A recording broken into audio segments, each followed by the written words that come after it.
वीज गेली, विजेचा काही घोटाळा झाला, आता या नंबरवर करा तक्रार. अवघ्या काही वेळात येणार लाईट. उष्णतेने त्रस्त झालेल्या नगरकरांवर वीज पुरवठा खंडित झाल्यास मोठे संकट ओढवते.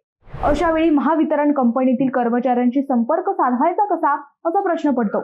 त्यातही अनेक कर्मचारी आता कंत्राटी तत्वावर कार्यरत असल्याने त्यांच्याशी संपर्क होईलच असे नाही. या सर्व अडचणींवर मात करण्यासाठी महावितरण कंपनीकडून ग्राहकांसाठी टोल फ्री क्रमांक दिलाय. त्यावर वीज गेल्यावर तक्रार करता येईल. या खाली दिलेल्या 3ही टोल फ्री क्रमांकावर संपर्क साधता येणार आहे. विशेष म्हणजे ही सेवा 24 तास सुरू असणार आहे. तक्रार नोंदवताना ग्राहकांनी आपल्या 12 अंकी ग्राहक क्रमांक सांगणे मात्र आवश्यक आहे. त्यामुळे महावितरणच्या कर्मचाऱ्यांचा बिघाड शोधण्यासाठी लागणारा वेळ वाचतो आणि तक्रार थेट संबंधित शाखा कार्यालयाकडे वर्ग होते. विशेष म्हणजे आता महावितरणने ऊर्जा नावाने एक चॅटबॉटही विकसित केलाय. हा वीज ग्राहकांना त्यांच्या प्रश्नांची उत्तरे देण्यास आणि सेवा देण्यास मदत करतो.